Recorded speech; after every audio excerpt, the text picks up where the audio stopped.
So one of the first games that I mentioned in that pickups video that I did a while back that I picked up for the Steam Deck was Horizon Zero Dawn.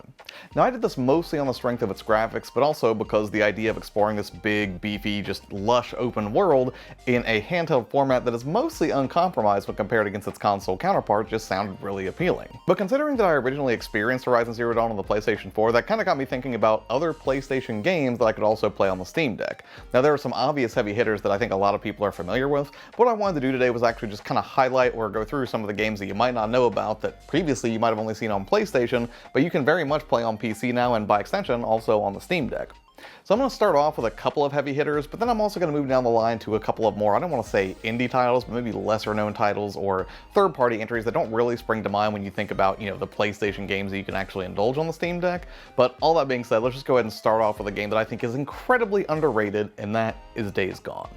Now on the surface, Days Gone might look a little too familiar, or maybe even a little bit ho-hum as another open-world zombie game, but I promise you it is way better than the sum of its parts. Now let me say right up front, I have not finished Days Gone. I'm about 30 or 40 hours in, I want to say, on the PlayStation 4, so I will probably not pick this up for the Steam Deck, but nonetheless, I still wanted to mention it here because if you have a Steam Deck and you're looking for an open world game that is absolutely gorgeous and mechanically a lot of fun, I think Days Gone is worthy of consideration.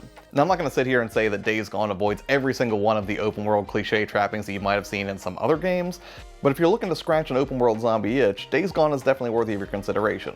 Chiefly because I think it does put some unique twists on the formula that warrant mention. For starters, one of my favorite things about Days Gone is the fact that you do have to maintain your bike and make sure that you have gas to travel from point A to point B, and I think that really adds an extra layer of tension to what otherwise might be simply scrounge for supplies and survive. In addition to having to do those things, you also have to make sure that you can remain mobile if you want to make sure that you can travel quickly from point A to point B. And the gasoline that you find is naturally also the resource that you use to fast travel, so you have to be pretty judicious about the things that you find and how much you're willing to sacrifice based on the current missions that you're on. But even though you can fast travel in this game, I would argue that in a lot of cases you shouldn't, because I have to say, this is one of the most gorgeous open worlds that I've ever seen. And while you might be tempted to stop and actually take in these sights now and again, you do so at your own peril because again, it is a post-apocalypse zombie-ridden world. And I do think that some of the criticisms that have been lobbed at this game are valid, right? I don't necessarily think it's the strongest characters or the best story that I've ever seen in a game or anything like that, but it's engaging enough to keep me wanting to come back for more. Plus, if you just wanted to throw out the story entirely and just jump into this game for a couple of quick play sessions to, gather some resources, or again, just take in these gorgeous sights throughout the Oregon countryside, it would definitely be worth your time to do so. So assuming you're not already tied up with something like Dying Light 2, or State of Decay 2, or Dead Island, or Left 4 Dead, or one of the other tons of zombie games that are out there, I would say that Days Gone is definitely still worth a look, and again, is a verified title on the Steam Deck. Next up, another heavy hitter that I have not played on the Steam Deck yet because I've kind of already beaten it on the PlayStation 4, but I will revisit it whenever we get closer to its sequel's release, would be God of War.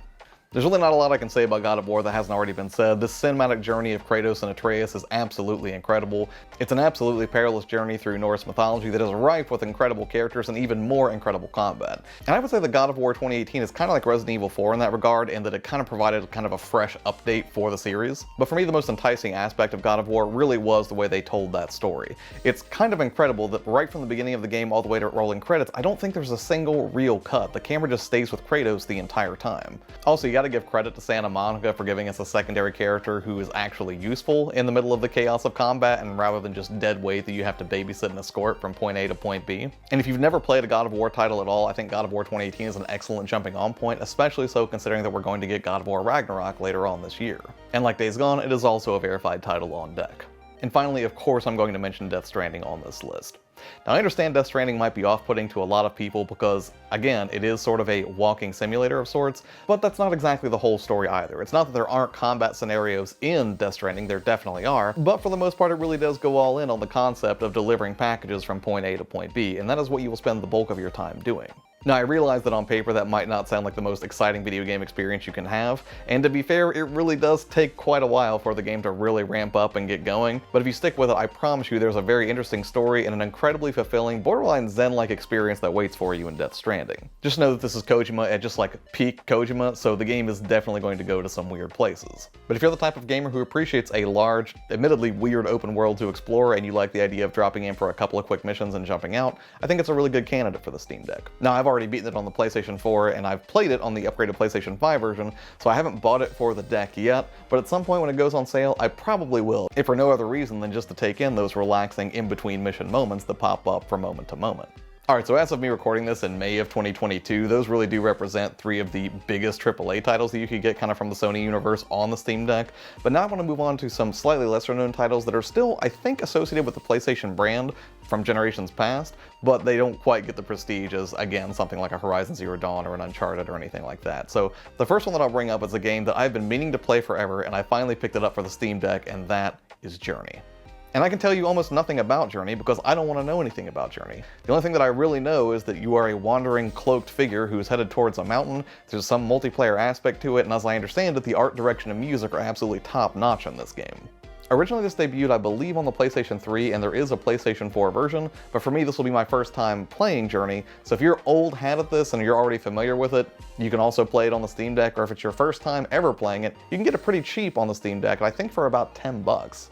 Next up, also from the PS3 era, is a spiritual successor to a game that I only played a little bit called Flow, but that is Flower. Now, I haven't touched it forever since the PS3 era, even though I could have technically played it on the PS4, I guess, but when I saw that it was available for the Steam Deck, I decided to go ahead and take the leap because, 1, it had been forever, and 2, it was dirt cheap on sale for I think $2. Which makes sense, because it wouldn't take you more than an hour to complete Flower. But at the same time, this isn't the kind of game that I go into like, ooh, I've got to beat this and I've got to roll credits. It's a game you're supposed to chill out with, right? I mean, after all, the main premise is that you're controlling a flower petal on the wind. And while I certainly love, like, you know, fast-paced, frenetic combat sort of games or these big bonkers open world experiences that you can get on the Steam Deck, I also want to make sure that I'm leaving room for more relaxed experiences in the vein of, again, say Flower or Unpacking or something like that. I think that Flower's a really good candidate that also won't break the bank. And speaking of the PS3 era, but getting decidedly darker than what Flower has to offer, would be Heavy Rain. Now, if you're not familiar, Heavy Rain is Quantic Dream's psychological thriller where you're hunting down the origami killer. It's definitely dark, it definitely has some disturbing scenes in it, and it does not play like a traditional video game. Like, yes, you'll use a character to navigate different environments, but really it feels less like a game and more like a cinematic experience that's very heavy on QuickTime events. Although I wouldn't dismiss it on that strength alone, because it's not an action game that's just pretending to be an action game and then just giving you back-to-back QuickTime events all the time. It's very clear on what it is right from Jump Street. And in turn, it feels a lot more like you're playing a 3D visual novel or something. And I think games like this really are a great choice for the Steam Deck's form factor because not too dissimilar, I guess, to like cozying up with like a good book or I guess just a visual novel style game or a cozy game of sorts. I think the format just really makes sense here because there's not a lot of complicated mechanics to contend with.